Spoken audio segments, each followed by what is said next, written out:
মেরাজের রাত ছিল সে আলোকিত একটি রাত, উজ্জ্বলময় রাত। চতুর্দিকে শুনশান নীরবতা, আকাশ ভরা তারা। তার মাঝখান থেকে জিবরাইল আলাইহিস সালাম রাসূল সাল্লাল্লাহু আলাইহি ওয়াসাল্লামকে মেরাজে নিয়ে যাওয়ার জন্য চলে আসলেন। মা উম্মে হানি রাদিয়াল্লাহু তাআলা আনহুর ঘরে ঘুমন্ত অবস্থায় ছিলেন।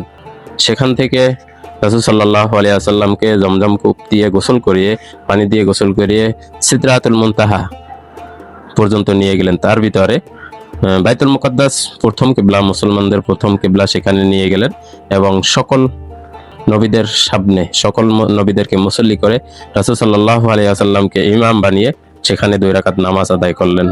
সে নামাজ শেষে রাসূল সাল্লাল্লাহু আলাইহি ওয়াসাল্লামকে জিবরাইল আলাইহিস সালাম বোরাকে করে সেখান থেকে নিয়ে গেলেন প্রথম আসমানে।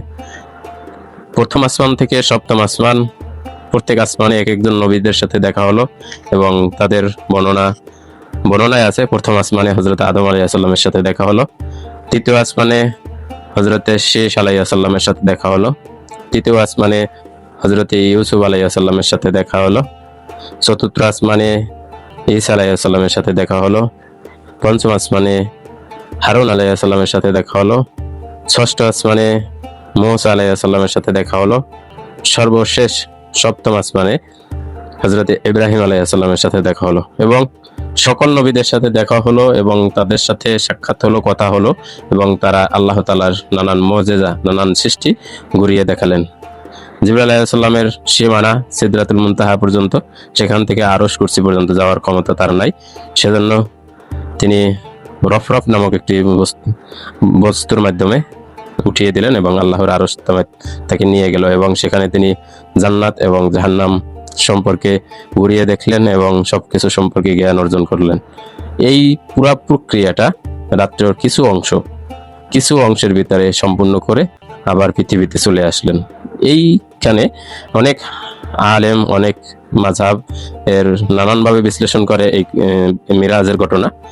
মিরাজের রাত্রে কি হয়েছিল, কেন রাসূল সাল্লাল্লাহু আলাইহি ওয়াসাল্লামকে আল্লাহ তাআলা তার আরশ কুরসিতে নিয়ে গিয়েছিলেন এবং কেন তাকে জান্নাত এবং জাহান্নাম সম্পর্কে দেখানো হলো, এই নিয়ে নানান মতবিরোধ, নানান মাযহাবের ভিতরে নানান মতবিরোধ থাকতে পারে, কিন্তু এখানে উল্লেখ্য যে এক একটা মাযহাব, এক এক ইমাম এক একভাবে বর্ণনা করছেন।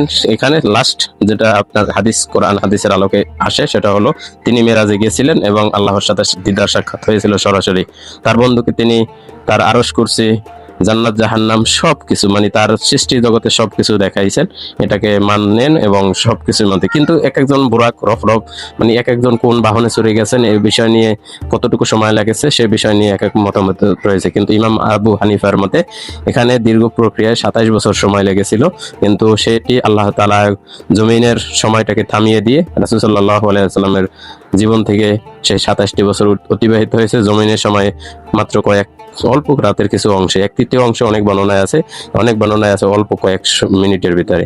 এখানে উল্লেখ আরো একটি বর্ণনা পাওয়া যায় যে রাসূল সাল্লাল্লাহু আলাইহি ওয়াসাল্লাম সব নবীদেরকে নিয়ে যখন নামাজ আদায় করছিলেন, তখন ইমামতির জন্য যখন জিবরাইল আলাইহিস সালামকে দেওয়া হলো, জিবরাইল আলাইহিস সালাম তখন তিনি রাসূল সাল্লাল্লাহু আলাইহি ওয়াসাল্লামকে দিলেন, কেননা তিনি হলেন সর্বশ্রেষ্ঠ এবং সকল সৃষ্টির সেরা।